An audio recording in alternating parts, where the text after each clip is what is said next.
அனைவருக்கும் வணக்கம். Electrical today YouTube சேனலுக்கு உங்களை வரவேற்கிறேன். இந்த வீடியோவில் நம்ம எலக்ட்ரிக்கல் இன்ஜினியரிங் பற்றின பேசிக் கான்செப்ட்ஸோட டெஃபினேஷன் தான் பார்க்க போகிறோம். ஜஸ்ட் அப்படின்னா என்ன அப்படின்றத மட்டும் பார்க்க போகிறோம். எல்லா டெஃபினேஷனும் ஒன்றுக்கு ஒன்று சம்மந்தப்பட்டது தான். அதனால் எல்லாத்தையும் சம்மந்தப்படுத்தி புரிஞ்சிக்க வேண்டியது அவசியம். Nature of electricity. இயற்கையாகவே எந்த ஒரு பொருளும் சாலிட், லிக்விட், கேஸ் எதுவாக இருந்தாலும் சின்ன சின்ன மாலிகூல்ஸால் தான் உருவாயிருக்கு. ஒரு மாலிகுல் நிறைய ஆட்டமால உருவாயிருக்கு. ஆட்டம் சிறிய அணு. ஆட்டமோட சென்டர் பார்ட் தான் நியூக்ளியஸ். நியூக்ளியஸை சுற்றி எலக்ட்ரான்ஸ் ஆர்பிட்டா வட்டமிட்டுக்கிட்டே இருக்கு. Electrons negative charge particles. நியூக்ளியஸில் புரோட்டான்ஸும் நியூட்ரான்ஸும் இருக்கு. புரோட்டான்ஸ் பாசிட்டிவ் சார்ஜ் பார்ட்டிகல், நியூட்ரான்ஸ்க்கு சார்ஜ் கிடையாது. அப்போ இதிலிருந்தே நம்ம தெரிஞ்சுக்கலாம் நியூக்ளியஸ் பாசிட்டிவ் சார்ஜ் தான் கடத்தி செல்லுது. இயற்கையாகவே ஒரு ஆட்டம் நியூட்ரலாக தான் இருக்கும். ஒரு நியூட்ரல் ஆட்டமில் பாசிட்டிவ் சார்ஜும் நெகட்டிவ் சார்ஜும் ஈக்குவலாக தான் இருக்கும். அந்த நியூட்ரல் ஆட்டமில் எலக்ட்ரான் பற்றாக்குறை ஏற்படும் போது அது பாசிட்டிவ் சார்ஜ் எனப்படுது. அந்த நியூட்ரல் ஆட்டமில் எலக்ட்ரான் எக்ஸ்ட்ரா சேரும்போது நெகட்டிவ் சார்ஜ் எனப்படுது. புரோட்டான்ஸை பிரிக்கவோ சேர்க்கவோ முடியாது. இப்படித்தான் இயற்கையாகவே ஒரு பொருள் மின்சாரத்துக்கு தேவைப்படுற பாசிட்டிவ் நெகட்டிவ்ங்கிற மூலக்கூறான மின்சார சக்தியை கொண்டிருக்கு. Unit of charge.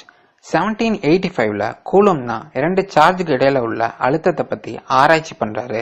இரண்டு சார்ஜ் ஈர்த்து கொண்டாலும் விலகி கொண்டாலும் அதோட அழுத்தத்தின் தன்மை அதற்கு இடையில உள்ள தூரத்தை பொறுத்து தான் அமையுங்கிற விளக்கத்தை சொல்றது தான் கூலும்ஸ் லா. அதனாலேயே சார்ஜோட யூனிட் கூலும்னு சொல்லப்படுது. உதாரணத்துக்கு தண்ணியோட மெஷர்மெண்ட்டை எப்படி 1 லிட்டர் 2 லிட்டர்னு சொல்கிறோமோ அது மாதிரி சார்ஜோட மெஷர்மெண்ட்டை 1 கூலும் 2 கூலும்னு சொல்வோம். Free electrons. ஆட்டமில் எலக்ட்ரான்ஸ் நியூக்ளியஸை சுற்றி ஆர்பிட்டா வட்டமிட்டுக்கிட்டே இருக்குன்னு நமக்கு தெரியும்.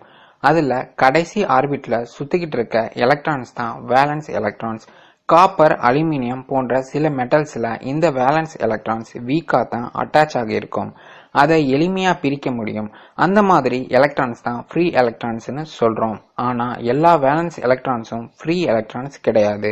ஒரு சில ஆட்டமில் இருக்க வேலன்ஸ் எலக்ட்ரான்ஸ் தான் ஃப்ரீ எலக்ட்ரான்ஸ். Electric current. உதாரணத்துக்கு ஒரு காப்பர் கண்டக்டரை எடுத்துக்குவோம். அதில் நிறைய ஃப்ரீ எலக்ட்ரான்ஸ் இருக்கும். காப்பரோட 2 எண்டுலையும் வோல்டேஜ் அப்ளை பண்ணும்போது நெகட்டிவ் சார்ஜாக இருக்க ஃப்ரீ எலக்ட்ரான்ஸ் பாசிட்டிவ் டெர்மினல் நோக்கி நகரும். இப்படி ஒரு நிச்சய திசையை நோக்கி பயணிக்கிற ஃப்ரீ எலக்ட்ரான்ஸை தான் எலக்ட்ரிக் கரண்ட்னு சொல்கிறோம். நேரத்தை பொறுத்து எவ்வளவு சார்ஜ் ஃப்ளோ இருக்குன்னு கணக்கிறது தான் I=Q/T. ஒரு செகண்டில் 1 கூலும் ஆஃப் சார்ஜ் ஃப்ளோ ஆகிறது தான் 1 ஆம்பியர்னு சொல்வோம். Electric potential. இயற்கையாகவே இந்த பூமியில் இருக்க ஒவ்வொரு பொருளுக்கும் கிராவிடேஷனல் பொட்டன்ஷியல் எனர்ஜி இருக்கு. ஆனால் இந்த பூமியோட கிராவிடேஷனல் பொட்டன்ஷியல் எனர்ஜி தான் அதிகம். அதனால தான் எந்த ஒரு பொருளையும் மேல் நோக்கி போடும்போது பூமி கீழே இழுத்துருது. அதே மாதிரி ஒரு சார்ஜ் ஆகக்கூடிய பொருளுக்கு எலக்ட்ரிக் பொட்டன்ஷியல் எனர்ஜி இருக்கு. சார்ஜிங்ன்ற ஒர்க்கு நடந்தாதான் எலக்ட்ரிக் பொட்டன்ஷியல் எனர்ஜி ஸ்டோர் ஆகுது. இப்படியெல்லாம் சார்ஜ் ஆன பொருளால தான் மற்ற சார்ஜை ஈர்க்கவோ அல்லது எதிர்க்கக்கூடிய வேலையை செய்ய முடியும். இதுதான் எலக்ட்ரிக் பொட்டன்ஷியல்.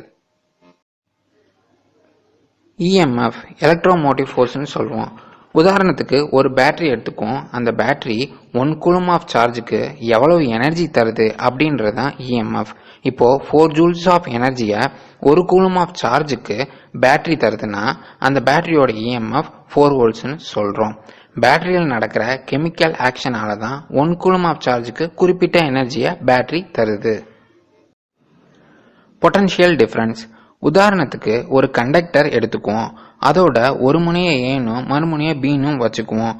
பாயிண்ட் ஏ பிக்கு நகரும் போது 1 கூலும் ஆஃப் சார்ஜ் எவ்வளவு எனர்ஜி செலவழிக்குதுன்றது தான் பொட்டன்ஷியல் டிஃபரன்ஸ்னு சொல்கிறோம். இப்போ potential difference from A to B 2 வோல்ட்ஸ்னா 1 கூலும் 2 ஜூல்ஸ் ஆஃப் எனர்ஜி இழந்திருக்குன்னு அர்த்தம். வோல்டேஜ்.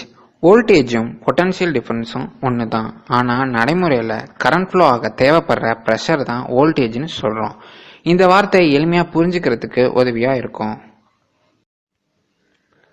Drift velocity. ஒரு சர்க்கியூட்டில் ஃப்ரீ எலக்ட்ரான்ஸ் பாசிட்டிவ் டெர்மினல் நோக்கி நகர்ற வேகத்தை தான் ட்ரிஃப்ட் வெலாசிட்டி அப்படின்னு சொல்கிறோம்.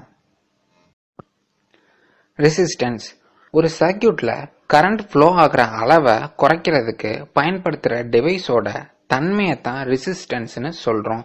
எக்ஸாம்பிள் ரெசிஸ்டர்லாம் அதுக்காகத்தான் பயன்படுத்துகிறோம். ஓம்ஸ் லா ஒரு கண்டக்டரில் கரண்ட் ஃப்ளோ நடக்கும்போது அந்த கரண்ட் சர்க்யூட்டில் சப்ளை ஆகிற வோல்டேஜை சார்ந்தே இருக்குங்கிற முக்கியமான விளக்கத்தை சொல்கிறது தான் ஓம்ஸ் லா. இந்த இடத்துல நிலையான வெப்பநிலைங்கிற வார்த்தை ரொம்ப முக்கியம். எலக்ட்ரிக் பவருக்கும் எலக்ட்ரிக்கல் எனர்ஜிக்கும் நடக்கிற ப்ராசஸ் ஒன்று தான், ஆனால் அர்த்தம் மட்டும் கொஞ்சம் மாறுபடும். உதாரணத்துக்கு 60 watts of bulb 60 joules of எனர்ஜியை லைட்டாகவும் ஹீட்டாகவும் கன்வெர்ட் பண்ணி கொடுக்குது. இப்படி ஒரு எனர்ஜியை இன்னொரு எனர்ஜியாக கன்வெர்ட் பண்ணி கொடுக்கறது தான் எலக்ட்ரிக் பவர். எலக்ட்ரிக்கல் எனர்ஜி ஒரு சர்க்யூட்டில் கரண்ட்டை மெயின்டைன் பண்ணும்போது எலக்ட்ரிக்கல் பொட்டன்ஷியல் எனர்ஜி லாஸ் ஆகுது. அந்த சர்க்யூட் செலவழிச்ச பொட்டன்ஷியல் எனர்ஜியை சொல்கிறது தான் எலக்ட்ரிக் எனர்ஜி. எலக்ட்ரிக்கல் மெட்டீரியலை மொத்தம் 3 வகைப்படுத்தலாம். Conductor, semiconductor, insulator. கண்டக்டரில் ரெசிஸ்டிவிட்டி ரொம்ப கம்மியாக தான் இருக்கும், அதனால் அது ஈஸியாக கரண்ட்டை கண்டக்ட் பண்ணும். இன்சுலேட்டரில் ரெசிஸ்டிவிட்டி ரொம்ப அதிகமாக இருக்கும், அதனால் அது கரண்ட்டை கண்டக்ட் பண்ணாது. செமிகண்டக்டரில் ரெசிஸ்டிவிட்டி நார்மலாக தான் இருக்கும். இந்த வீடியோவில் சில பேசிக் கான்செப்ட்ஸ் அப்படின்னா என்ன அப்படின்றத பற்றி மட்டும்தான் பார்த்தோம். அடுத்த வீடியோவில் அடுத்த டாபிக் பற்றி பார்க்கலாம். இந்த வீடியோ உங்களுக்கு பிடிச்சிருந்துச்சுன்னா லைக் பண்ணுங்கள், ஷேர் பண்ணுங்கள், மறக்காமல் சப்ஸ்கிரைப் பண்ணுங்கள். வீடியோ பார்த்தமைக்கு நன்றி.